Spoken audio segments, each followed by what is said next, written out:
melanjutkan materi. Tadinya kan sudah dipelajari tentang modul 7, kemudian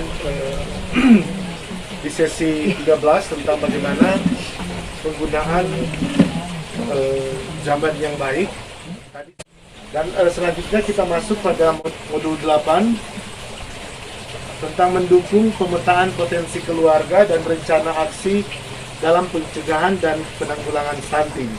Nah, kali ini orang akan sama-sama belajar bagaimana tentang di sesi 14 mendukung keluarga untuk mengakses layanan untuk penanganan stunting. Kita mau tanya tadi di modul yang tadi, modul 7 di sesi 13, tadi apa yang Ibu Marcet dapatkan dari pembelajaran yang tadi? Terkait tentang bagaimana penggunaan itu jamban yang sehat. Harus ada pembersih, harus ada sabun, dan air bersih. Oke, itu. Untuk yang hambatan-hambatan ada yang apa yang ibu-ibu peroleh tadi? Hambatan terkait penggunaan jamban sehat tadi. Apa-apa hambatan tadi? Tidak ada kekurangan air bersih. Kekurangan air bersih. Selain kekurangan air bersih, apa lagi? Tidak ada dana. Tidak ada dana untuk pembuatan jamban sehat. Oke, baik. Selanjutnya pada sesi 14 kita akan belajar tentang bagaimana mendukung keluarga untuk mengakses layanan untuk penanganan stunting. Nanti ketika Ibu belajar di sesi ini, ada dua hal yang nantinya diharapkan ibu-ibu bisa terapkan itu nantinya di keluarga dan di masyarakat di mana Ibu tinggal, di mana nantinya ibu-ibu mampu untuk mengidentifikasi diri dan keluarga, dan yang kedua itu memetakan sumber daya yang ada di lingkungan sekitar untuk pencegahan dan penanggulangan stunting. Kemudian, pernah nggak ibu-ibu melihat ada anak stunting di sekitaran tempat ibu tinggal? Kita tahu kan kriteria kalau anak stunting itu, jadi dia lahir atau dia dari 0 sampai 2 tahun itu, karena kurangnya pemenuhan gizi selama ibu hamil, mengakibatkan ketika anak itu lahir, misalkan dia umurannya 1 tahun, harusnya tingginya sudah sekian, berat badannya sudah sekian, dia itu tidak sesuai dengan anak seusianya. Nah, itu yang disebut stunting. Jadi stunting ini, untuk mencegah stunting ini, itu harus dilakukan dari 0 sampai dia itu 2 tahun. Jadi dia masih dalam kandungan, kemudian anak itu berusia sampai 2 tahun. Karena itu yang orang kenal gitu istilah ada di periode emas anak. Dia akan membentuk otak dan otak itu akan terbentuk dengan jaringan-jaringan agar anak ini dia tidak stunting. Baik, kemudian kalau pernah ibu-ibu lihat di masyarakat itu ada anak yang stunting seperti yang kita sudah sampaikan tadi kriterianya itu, kira-kira kalau ibu-ibu melihat anak tersebut, apa yang ibu-ibu lakukan? Membantu memenuhi kebutuhan gizi dari si anak. Dilaporkan kepada pihak yang terkait. Kedua apa? Apa yang ibu lakukan? Ya, memberi makanan bergizi. Mensosialisasikan pencegahan stunting. Sosialisasinya seperti apa kalau yang ibu akan lakukan kalau misalkan ketemu dengan anak stunting? Seperti bagaimana ibu melakukan sosialisasi bagaimana? Mengajak Pola hidup sehat. Nah, terus apa lagi? Jadi pola hidup Sehat. Nah, pola hidup sehat ini seperti apa kalau misalkan pada kenyataannya seperti apa? Contoh spesifiknya untuk pola hidup sehat itu apa? jaga kebersihan, Ya, Menjaga kebersihan. menjaga kebersihan, Makan makanan yang bergizi. makan makanan Yang bergizi. yang Gizi. bergizi. Itu secara teratur. Jadi berarti dia harus memenuhi standar angka kecukupan gizi. Jadi dia harus memenuhi standar apa? Karbohidrat, kemudian ada protein nabati dan hewani, kemudian vitamin dan mineral. Itu seperti yang di program-program sekarang, yang program sembako di bantuan pangan non tunai. Nah, perlu juga kita ketahui bahwa terkait dengan bagaimana ketika kita respon atau orang refleks melihat anak itu yang stunting, biasanya itu yang orang lakukan di sini adalah orang harus mengoptimalkan bantuan sosial untuk pemenuhan gizi anak. Jadi itu sangat penting. Kalau kan misalkan contoh ibu-ibu penerima program Keluarga Harapan itu ada program sembako. Jadi itu ibu-ibu setiap bulannya itu mendapatkan kurang lebih 200.000, itu bisa langsung ke agen Briling. Agen Briling yang menyiapkan bahan sembako. Yang tadi kita sudah sampaikan bahwa unsurnya itu harus dipenuhi adalah karbohidrat, protein hewani dan nabati, vitamin dan mineral. Kalau karbohidrat diperoleh dari apa? Beras. Nasi. Yang umum yang didapatkan di warung. Kemudian kalau yang protein hewani apa? Daging. Kalau nabati? Sayur-sayuran. Ya, itu yang misalkan ada pun protein nabati yang sudah dalam bentuk yang sudah diolah. Seperti contohnya apa? Tahu dan tempe. Kalau vitamin apa? Diperoleh dari apa? Buah-buahan. Kalau mineral, mineral itu contohnya apa? Jadi itu bisa diperoleh dari buah-buahan dan sayuran.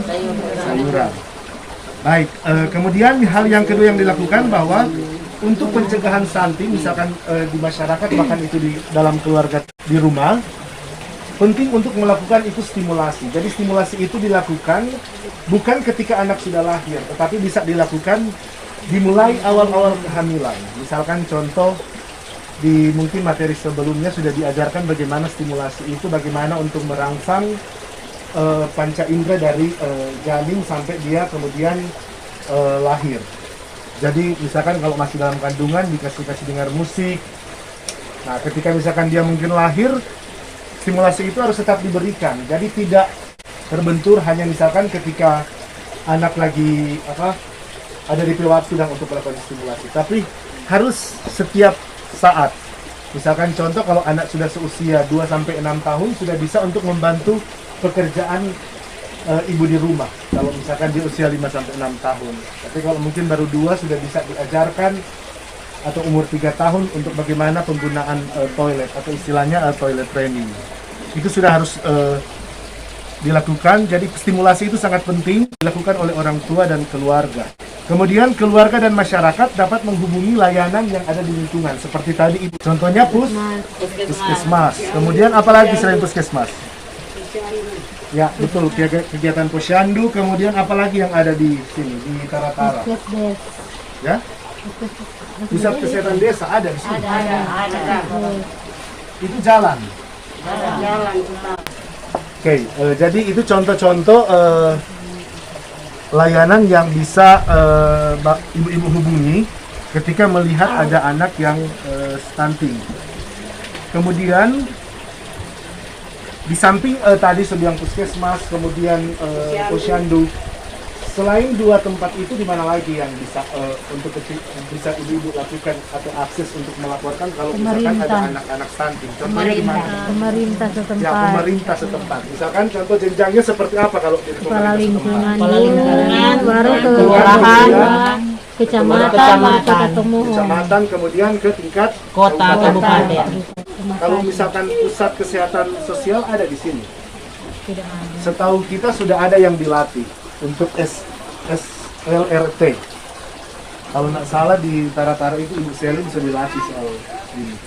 Ya nanti pusat kesehatan sosial ini dijadikan sebagai tempat untuk misalkan kalau ada ibu-ibu yang misalkan melihat dia ini keluarga sangat miskin untuk melaporkan terkait dengan situasi sosial di masyarakat. Kemudian yang biasa sering kali ibu ambilkan bantuan sosial itu beras, kemudian telur, daging, ikan di mana? Di program Ewarung. Jadi kalau misalkan program Ewarung ini dia menyasar kepada untuk mengakses pemenuhan gizi untuk anak. Jadi bisa diperoleh di situ misalkan karbohidrat, kemudian protein, vitamin dan mineral. Kemudian juga itu ada kontak telepon pelayanan anak, tapi tidak tahu kalau di sini jalan, tapi di sini ada yang hotline-nya 1500771. Atau ada Balai Loka Rehabilitasi Sosial Anak, tapi kalau di Tomohon kalau melihat belum ada. Baik, selanjutnya di samping melaporkan kepada tadi sudah bidang kepada Keposyandu, Puskesmas, siapa lagi yang bisa orang mau sampaikan ketika menemukan ada anak yang stunting? Jadi ibu bisa melaporkan itu kepada SDM penyelenggara kesejahteraan sosial. Misalkan contoh ada pendamping apa? Pendamping PKH, pendamping sosial. Tahu PKSK? Tahu Ibu Ipon? Ipon petugas. Kemudian ada penyuluhan sosial. Kemudian ada pekerja sosial. Kalau untuk yang di dekat-dekat Padang Ibu yang saya sampaikan tadi apa-apa? Ada di Posyandu. Kemudian